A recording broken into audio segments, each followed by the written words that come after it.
Thom Hartmann here on the news. You need to know this. On Thursday, Secretary of State John Kerry met with Iran's foreign minister for the first substantive talks in a generation.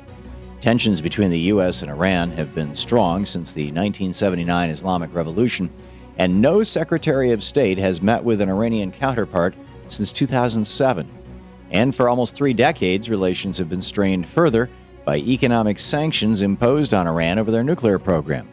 Thursday's meeting followed recent statements by Iran's new president, Hassan Rouhani, who pledged to resolve his nation's nuclear standoff with the West. Those statements and Thursday's meeting point to a possible end to ongoing Western hostility towards Iran.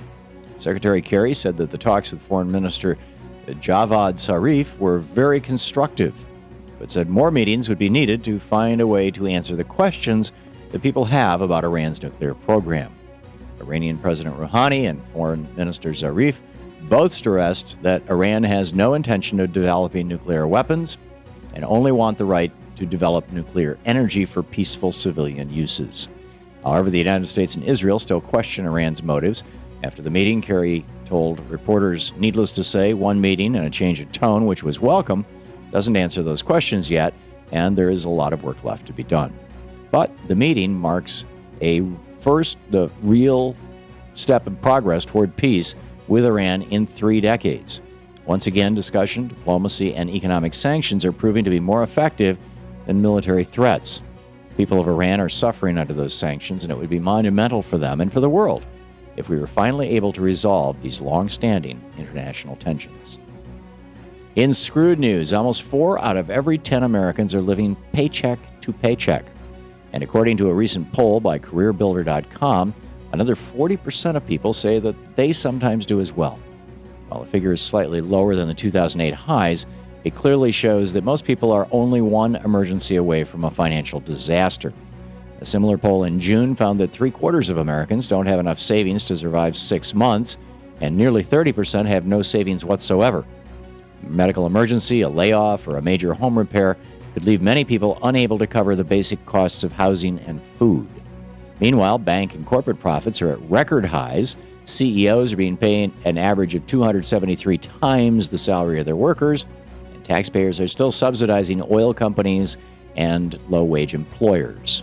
And many in Congress want to slash social programs and give corporations more tax cuts. Slowly but surely, many Americans are waking up to the economic injustice in our country and are standing up and speaking out against it. In the best of the rest of the news, House Republicans tried to extend the Monsanto Protection Act, but the Senate has stopped that provision in its tracks. Thanks to Democratic Senator Jeff Merkley, Independent Bernie Sanders, and Republican Roy Blunt, the controversial measure was stripped from the Senate's continuing resolution. So, as of September 30th, the giant GMO manufacturer will no longer be protected from legal action if and or when their genetically modified foods are proven to be harmful. Senator Merkley said, "This is a victory for all those who think that special interests shouldn't get special deals."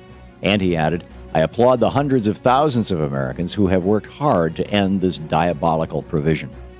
Colin O'Neill, the Director of Government Affairs for the Center for Food Safety, applauded these lawmakers for removing the Monsanto Protection Act. O'Neill said, "The American people deserve better than dirty politics, yet the Republican leadership continues to side with the agrochemical companies that the Monsanto rider seeks to protect. Thankfully, there are a few senators who decided to side with the American people instead." German researchers have broken another world record in solar efficiency. The German Fraunhofer Institute for Solar Energy Systems has developed a solar cell that converts 44.7% of the sun's energy into electricity. While their new record is not that much higher than the 44% record set in December of 2012, it is one huge step closer to the solar industry's goal of 50%. According to the Think Progress blog, this development means that eventually we'll need far less surface area to generate the same amount of solar power. In comparison, today's typical solar panels only have a 15 to 16% efficiency rate. Higher efficiency will lead to lower prices for customers and more customers for the solar power industry. This technology could help our nation gain real energy independence, help save our planet, and help create long-lasting, good-paying jobs in our nation. Once again, it's clear that good science can also be good business. And finally, Recently, the Fisk family in Bristol, England, brought home a new pet parrot. Upon adopting Basil, an African gray, they were warned that the bird's large vocabulary included a couple of swear words. However, within hours of bringing Basil home, they quickly learned he knew more than they'd bargained for. After setting the parrot up at his new home, Basil said a polite hello to his new family, followed by a tirade of expletives. To make matters worse, a few days later, Basil escaped through an open window and was turned into a local vet. According to the staff, he was quiet the first day he was with them, but quickly surprised them with his colorful vocabulary.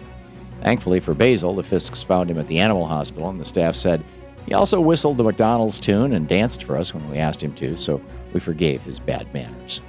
Now all the Fisk family has to do is figure out how to tone down their new friend's vocabulary. And that's the way it is today, Thursday, September 27th, 2013. I'm Thom Hartmann on the news.